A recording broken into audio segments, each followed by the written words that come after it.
Now, COSO, or the Committee of Sponsoring Organizations of the Treadway Commission, they issued the Internal Control Integrated Framework way back in 1992.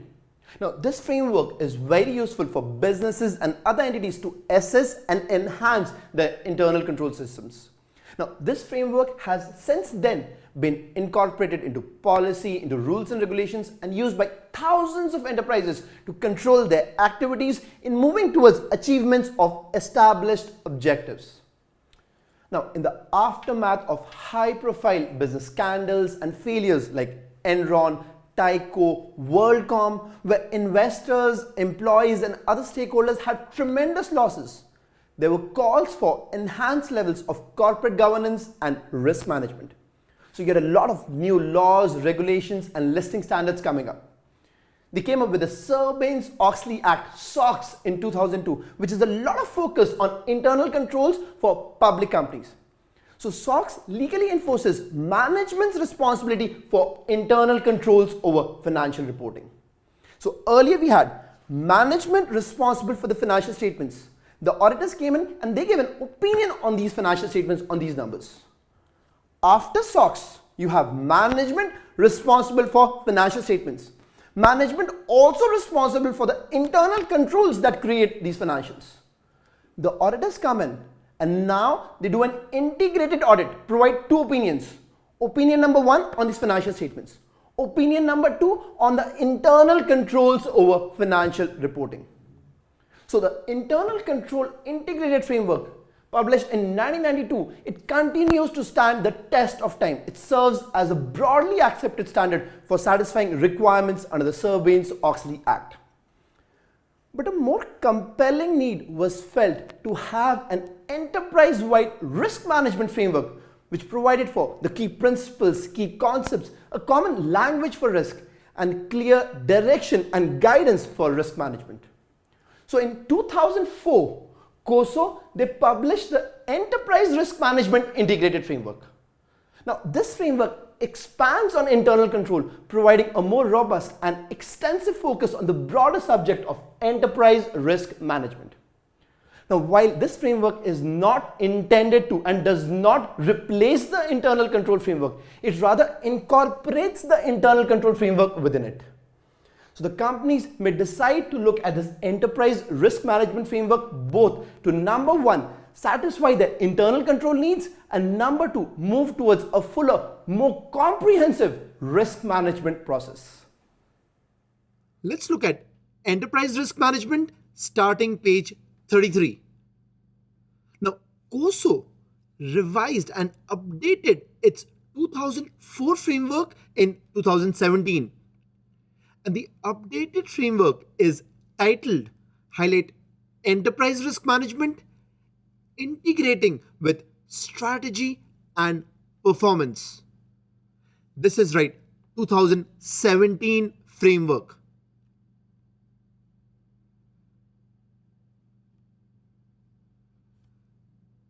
Now, enterprise risk management is defined as the highlight culture, capabilities, and practices which are underlined integrated with highlight strategy setting and its performance that organizations rely on to put a box around manage risk in creating, preserving, and realizing put a box around value. On the second bullet, we got management's guide to enterprise risk management. Highlight management holds overall responsibility for managing risk to the entity. But it's important for management to go further, to enhance the conversation with the board and stakeholders about using ERM to gain a competitive advantage. And that starts by highlight deploying ERM capabilities as part of selecting and refining a strategy.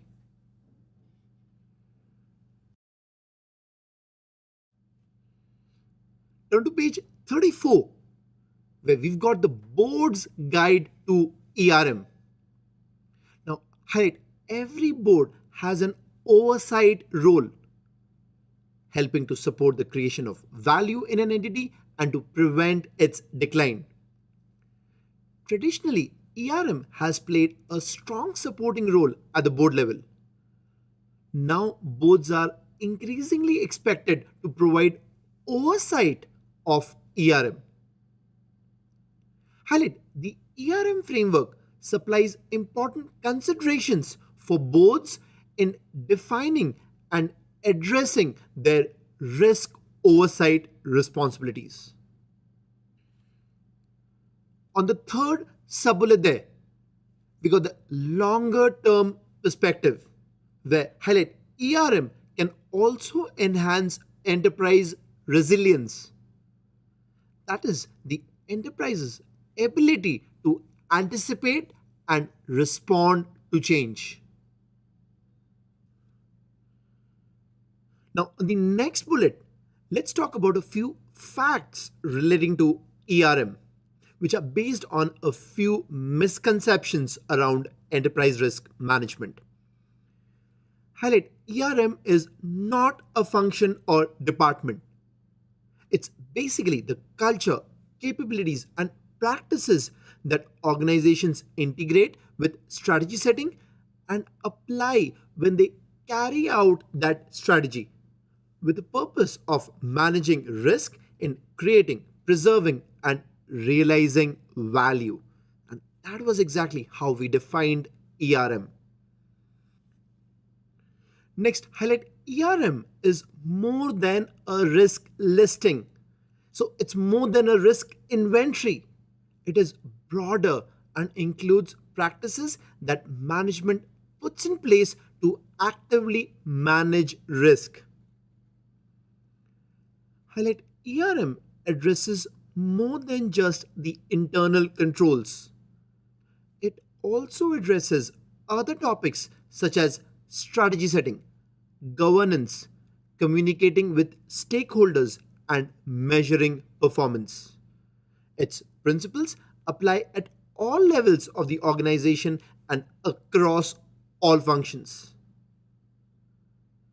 Highlight ERM is not a checklist.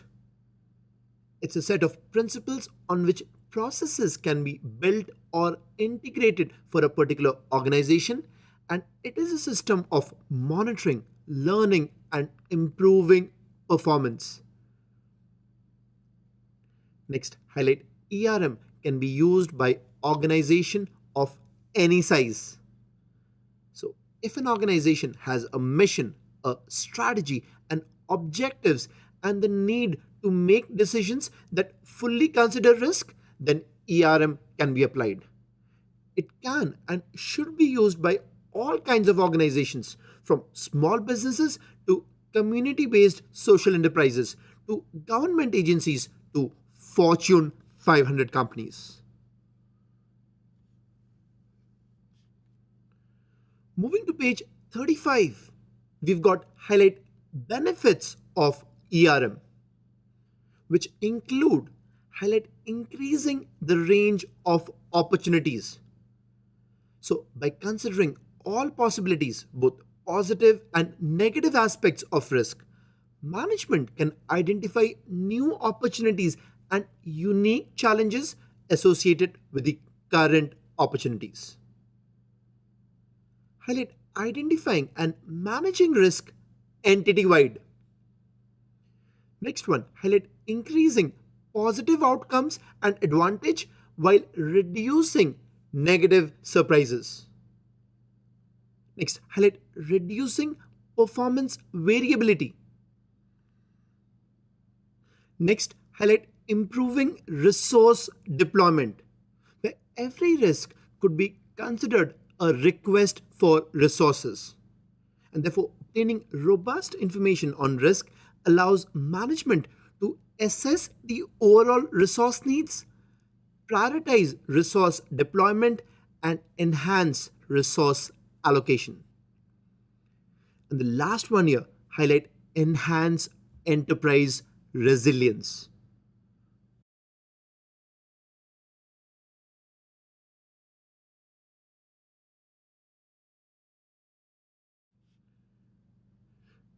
Moving to page 36, we're talking about highlight the role of risk in strategy selection.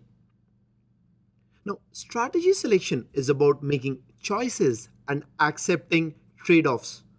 So, it makes sense to apply ERM to strategy as that's the best approach for making well informed choices. Now, a few lines below, the first aspect we want to consider is highlight any risk to the chosen strategy. Now, additionally, for the ERM framework, entities should consider highlight the possibility of strategy not aligning with the organization's mission, vision, and core values. So, underline a chosen strategy must support the organization's mission and vision. And the next aspect to consider is highlight implications from the strategy chosen. As underline, each alternative strategy has its own risk profile. So the board of directors and management need to determine if the strategy works in tandem with the organization's risk appetite and how it will help the organization to set objectives and ultimately allocate resources efficiently. Moving to page 37, we are looking at the components of enterprise risk management. And as you could guess, I have a mnemonic for you to remember this. And the good news is, it's the same mnemonic that we use for components of internal controls, crime. So, guys, as it is a crime for management not to have proper internal controls, it is also a crime for the management not to have a proper enterprise risk management framework. So I want you to fill in the bubbles there. C, R, I, M, and E. With C of crime is culture and governance. And right there, C is the foundation for crime.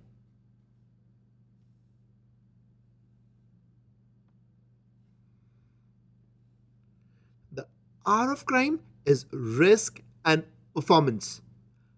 I is information, communication, and reporting. M, once again, that's monitoring. So that's about review and revision. And the E of crime, very important, is about enterprise strategy and objective setting. Now, these five interrelated components of the enterprise risk management framework are supported by a set of 20 principles. So we have all of them in that table here. Put a star, very important. And we're going to talk about these in detail in the subsequent pages.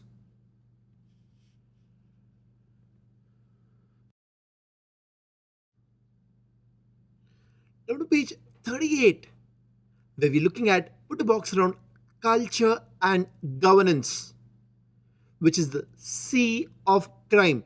So right there, crime and circle C.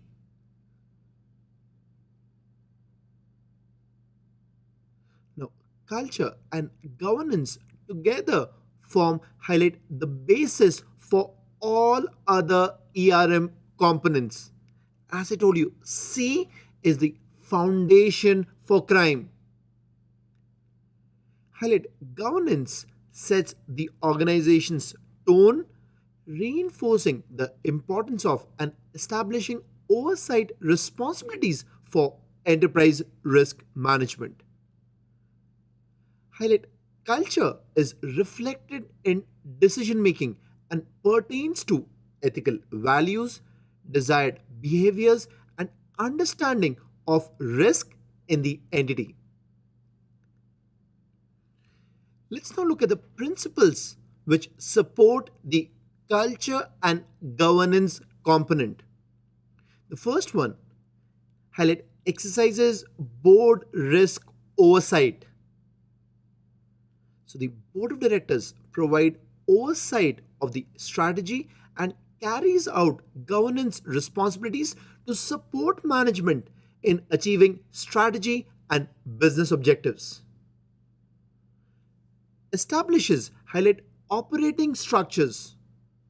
So the organization establishes operating structures in the pursuit of strategy and business objectives.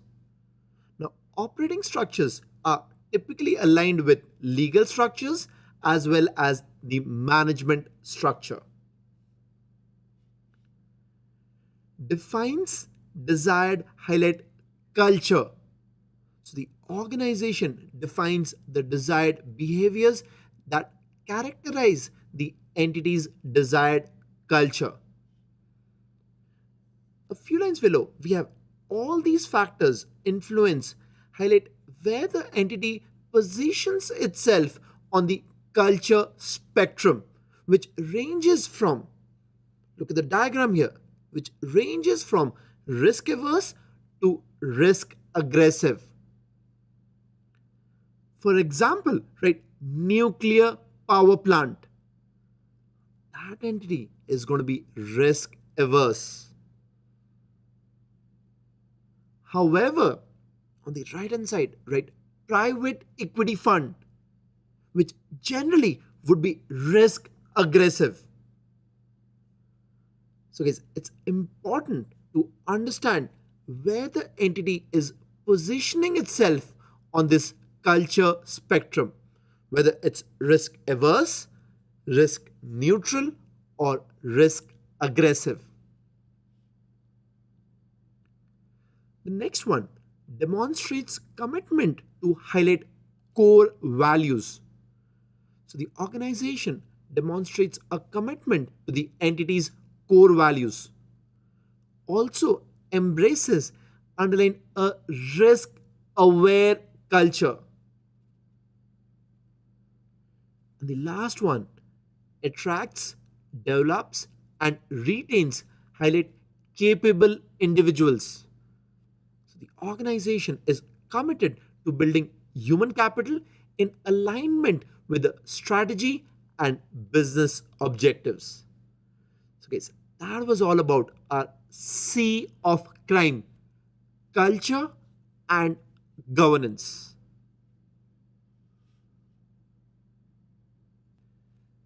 On page 39, let's look at a R of crime. Put a box around risk and performance. And right there, crime, circle the R. Now the entity needs to identify and assess risks that may impact the achievement of strategy and business objectives. The risks need to be prioritized by severity in the context of the entity's risk appetite. The organization then should select risk responses and take a portfolio view of the amount of risk it has assumed. And the results of this process should be reported to the key risk stakeholders.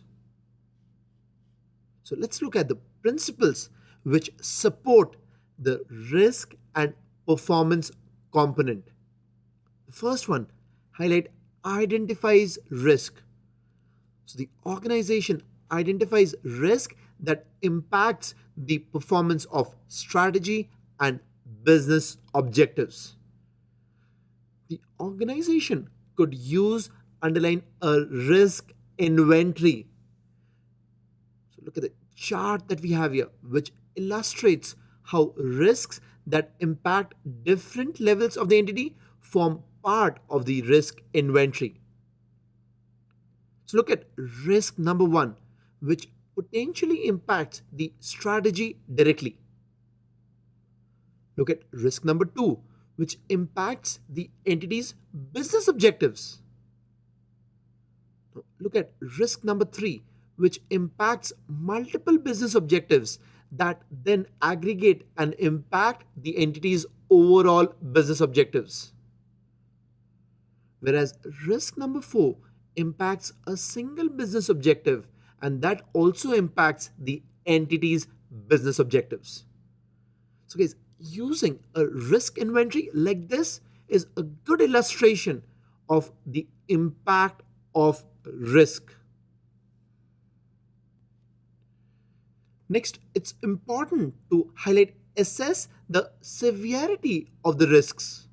And that could be done by using underline a heat map, which highlights the relative severity of the assessed risk using a likelihood and impact matrix. So on the chart here, we have highlighted impact rating on the horizontal axis and highlight likelihood rating on the vertical axis. If you could understand, the darker the shade of the boxes, the higher the severity of the risk. So the risk is more severe if it's toward the top right hand corner of this chart, where it's got a higher likelihood of occurrence and a higher impact. So using this chart, we could clearly infer that underline risk number 1 is more severe than risk number 2, which is in turn more severe than risks 3 and 4. Or in other words, risk 1 is in a darker area than risk 2, which is again in a darker area vis-a-vis risk 3 and 4. So guys, this is a good example of a heat map.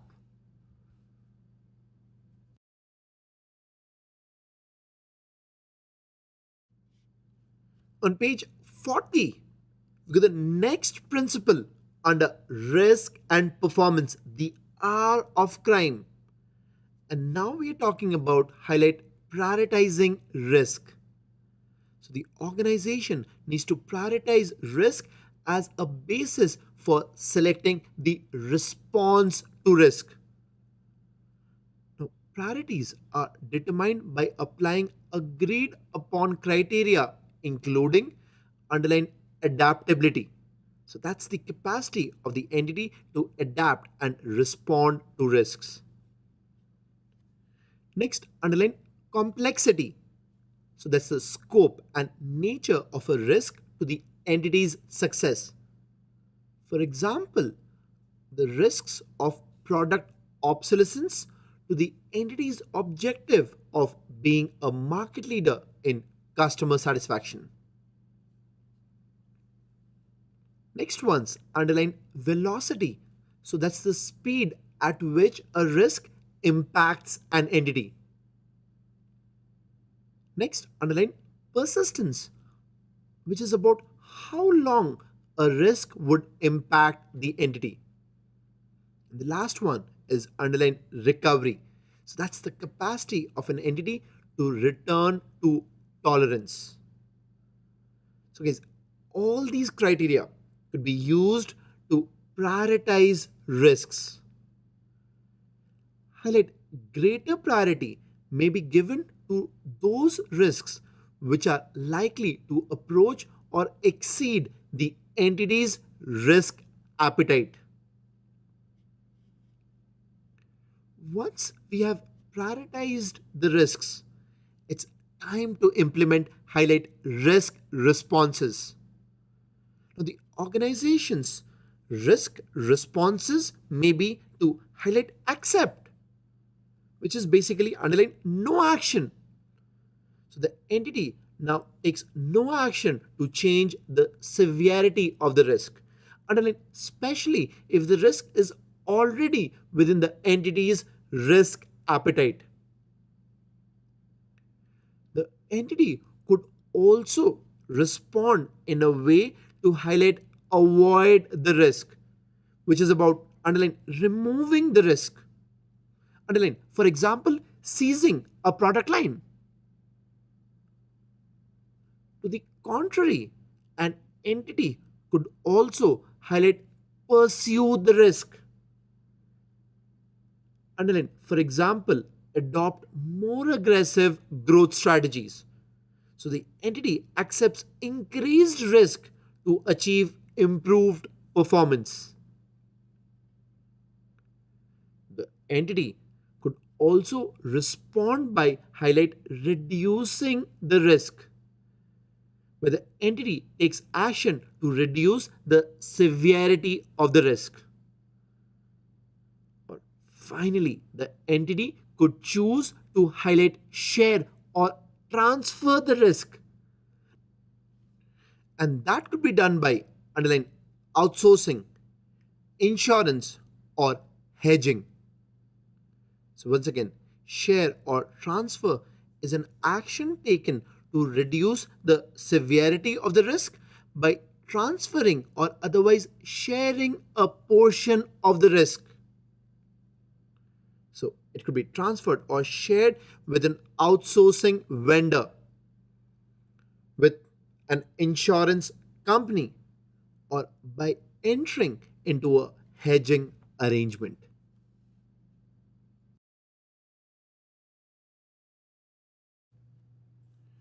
Move to page 41, where we're looking at highlight portfolio view of risk. And let's look at an illustration that we have here. Highlight the strategy view for the portfolio. It says our strategy is to leverage product design and customer service to become the industry leader. Next, we got highlight entity objective view. That's the risk profile. The entity objectives are to number one, strengthen the balance sheet. Number two, enhance operational excellence. And number three, grow market share. Now we look at highlight business objective view. Again, a version of the risk profile, where the entity wants to improve the quality of the credit portfolio, optimize working capital, minimize losses and inefficiencies, invest in best in class technology solutions, satisfy all compliance obligations, maintain customer satisfaction, and be the market leader on innovative new products. So now that we've taken the strategy view, the entity objective view, the business objective view, it's time for highlight risk view. So the entity runs a risk of counterparty default, risk of funding gap, risk of fraud, risk of technology disruption, risk of compliance breach, risk of product recall, risk of product obsolescence, risk of poor customer experience, and the risk of low sales. Okay, these are all the risks that are viewed by the entity as part of the portfolio view. And these risks can be classified into a few categories. So let's look at highlight the risk category view, which includes financial risks, operational risks, compliance risks, and customer risks.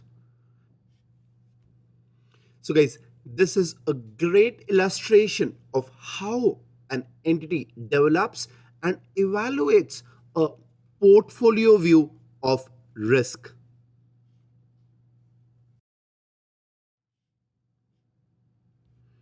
On page 42, we are now looking at our eye of crime. Put a box around information, communication, and reporting. Right there. Crime, circle I. So, guys, the C of crime was culture and governance. R was risk and performance. And here we got I, which is information, communication, and reporting. So, ERM requires a continual process of obtaining and sharing necessary information from both internal as well as external sources, which flows up, down, and across the organization. So, the principles which strengthen this component include leveraging, highlight the information systems. But the organization leverages the entity's information and technology systems to support ERM. Using underlying relevant information helps organizations be more agile in their decision making, giving them a competitive advantage. On the next sub bullet, we're talking about evolving information, where data transformed into information may come from both highlight structured sources as well as highlight unstructured sources. So, structured sources are highly organized and readily searchable. For example, underline database files, public indexes, spreadsheets. So these are structured. However, unstructured sources are not organized and have no predefined data pattern. For example, underline emails, photographs, videos, Word docs. Highlight data analytics. Historically relied on predefined patterns to convert data to information. But now, with advances in highlight cognitive computing such as AI or artificial intelligence, data mining, and machine learning, we can collect, convert, and analyze large volumes of unstructured data into information that helps organizations make better business decisions. And we have an example on underline using unstructured information in decision making via use of technology. Let's read this. It says a consumer retailer. You could think of Alibaba, you could think of Amazon, who use artificial intelligence to gather insights about consumers through social media. For example, purchasing behavior, including historical patterns and preferences. Now, these insights, which are through unstructured data across social media, now, these insights provide a better view to the right inventory levels, thus reducing the risk of over or understocking inventory. So, a small example of how unstructured information could help businesses in decision making, and you of course need technology for this. Moving to page 43, we go to the next principle under the eye of crime. Highlight communicates risk information. So the organization should use communication channels to support ERM. The organization should communicate underline with stakeholders. For example, holding quarterly analyst meetings to discuss performance. For example, customers and suppliers can provide input on the design or quality of products or services. So this is incoming information provided the entity has open communication channels. The entity should communicate its strategy and business objectives clearly throughout the organization so that all personnel, all employees at all levels understand their individual roles. Next, we're talking about communicating underline with the board. So, effective communication between the board of directors and management is critical. The next principle out here highlight reports on risk, culture, and performance. So, the organization reports on risk, culture, and performance at multiple levels and across the entity. Now, when we talk about risk reporting, it may include, and we've looked at this, underline portfolio view of risk, or underline the profile view of risk, which is similar to the portfolio view, outlines the severity of risks but focuses on different levels within the entity.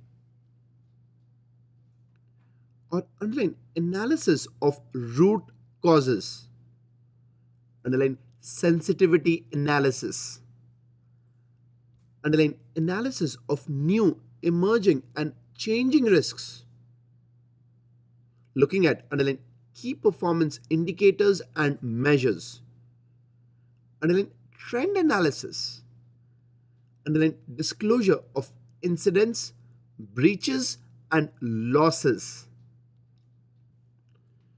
The entity should, of course, be on the lookout for underline key indicators which could be used to predict a risk manifesting.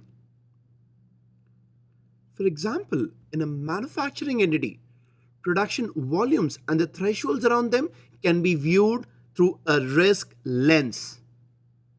So think about it. Production volumes above target can be seen as potential risks to quality, whereas production volumes below target may suggest potential risk such as supplier delays, labor shortages, or equipment downtime.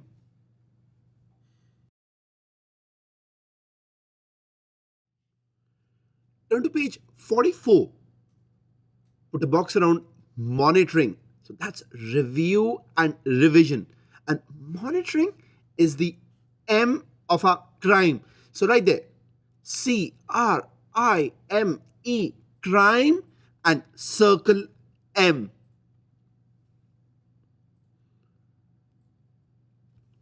So by reviewing entity performance, an organization can consider how well the ERM components are functioning over time and in light of substantial changes, and what revisions, if any, are needed. Now, the principles which support the monitoring component include highlight assesses substantial change. So the organization identifies and assesses changes that may substantially affect strategy and business objectives. And these include changes in underlying the internal environment or underlying the external environment. The next principle is highlight reviews risk and performance. So the organization reviews entity performance and considers risk. Move down on this page and highlight pursues improvement in ERM, but the organization should continuously pursue improvements in the enterprise risk management. On page 45, we are looking at put a box around enterprise strategy and objective setting. So guys, this is the E of our crime. So right there, crime and circle E. So guys, a very quick recap. The C of our crime was culture and governance. R was risk and performance. I was information, communication, and reporting. M was about monitoring. So that's review and revision. And here we have the E of our crime, which is enterprise strategy and objective setting. Highlight in the strategic planning process, ERM, strategy, and objective setting, all these work together. So a risk appetite for the entity is established and aligned with the strategy. Business objectives put strategy into practice while serving as a basis for identifying, assessing, and responding to risk.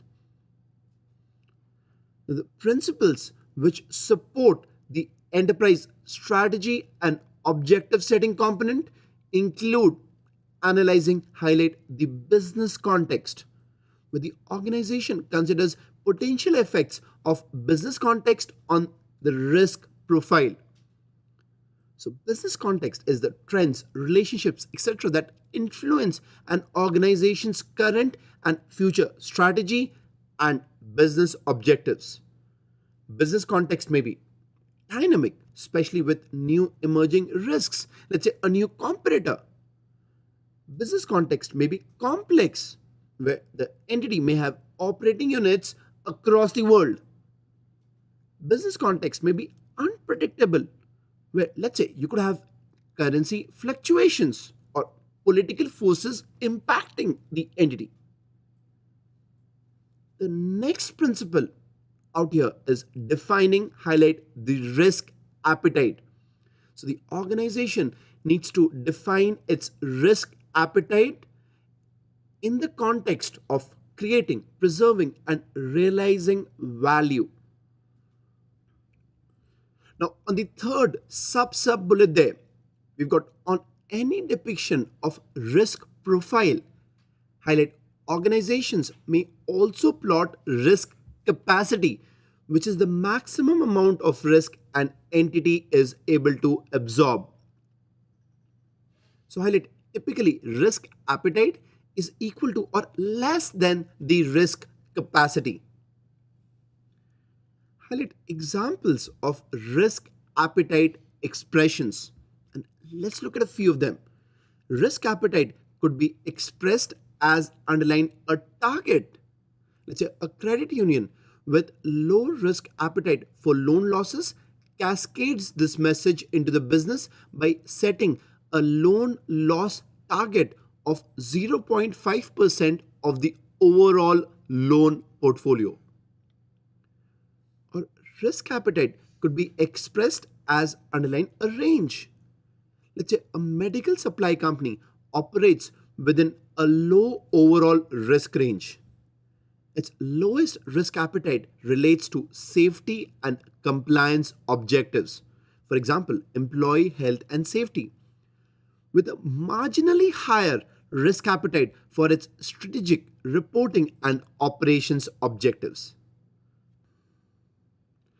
Next, risk appetite could also be expressed as underline a ceiling. For example, a university accepts a moderate risk appetite as it seeks to expand the scope of its offerings and will favor new programs where it has or can readily attain the capabilities to deliver them. However, the university will not accept programs that present severe risks to the university mission and vision, forming a ceiling on acceptable decisions. Risk appetite could also be expressed as underline a floor. So let's say a technology company has aggressive goals for growth in its sector and recognizes that such growth requires significant capital investment.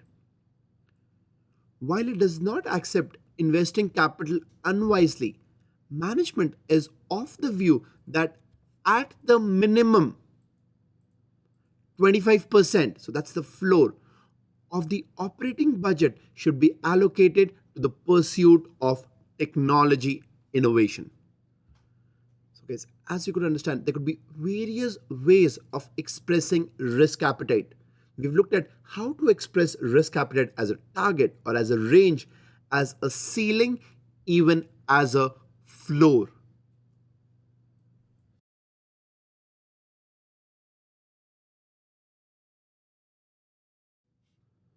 On page 46, the next principle under the E of crime, enterprise strategy and objective setting, is highlight evaluating alternative strategies, where the organization evaluates alternative strategies and potential impact on risk profile. The next principle is about formulating highlight business objectives, where the organization considers risk while establishing the business objectives at various levels that align and support strategy. Now, as part of setting business objectives, the entity should also set targets and tolerances. So, highlight targets which enable monitoring of the entity's performance and support the achievement of business objectives. And highlight tolerances which are the acceptable variation in performance. Let's look at a few examples here.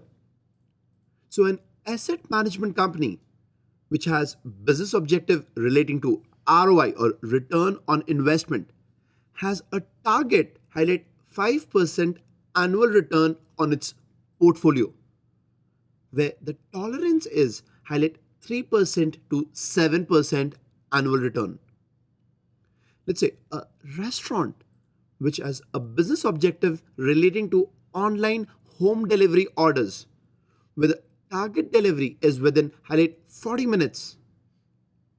Tolerance is, let's say, 30 to 50-minute delivery time.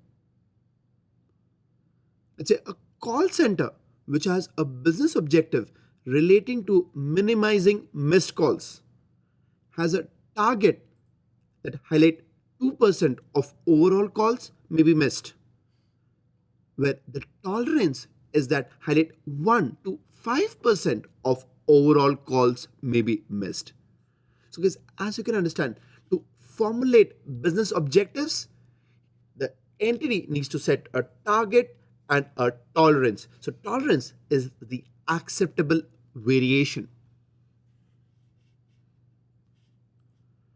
Now that we've looked at all the components of ERM, the mnemonic crime, on page 47, let's talk about assessing enterprise risk management. So, a few lines below highlight during an assessment of ERM, the organization considers whether highlight components and principles relating to ERM are present and functioning. The components relating to ERM are highlight operating together in an integrated manner. So guys, the 5 components crime, they are interrelated and they need to operate in an integrated manner. The next one, highlight the controls necessary to put into effect the relevant principles are present and functioning.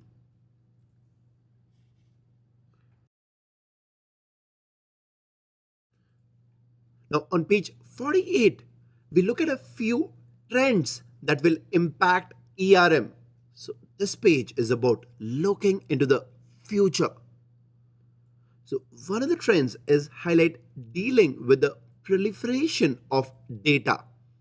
So, as more and more data becomes available and the speed at which new data can be analyzed increases, ERM will need to adapt. The data will come from both inside and outside the entity, and it will be structured in new ways.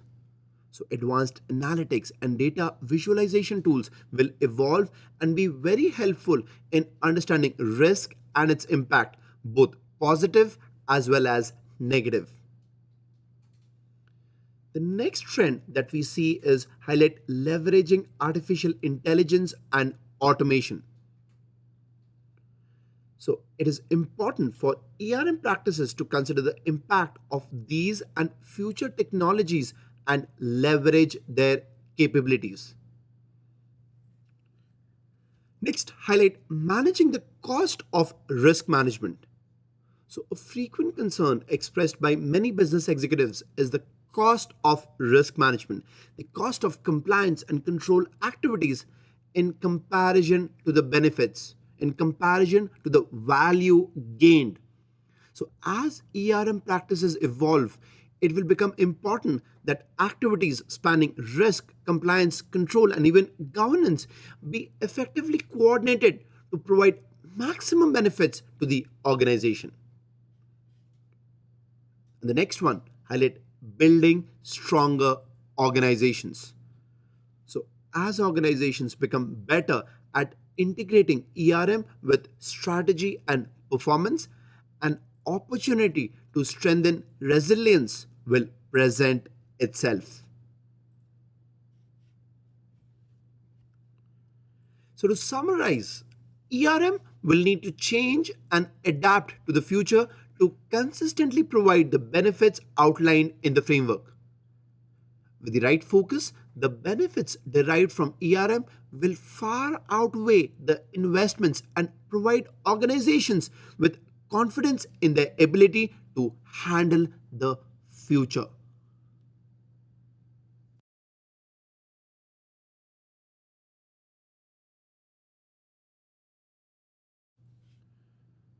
Now, before we wrap up this portion, one last page, page 49, where we've got the summary of highlight COSO framework components.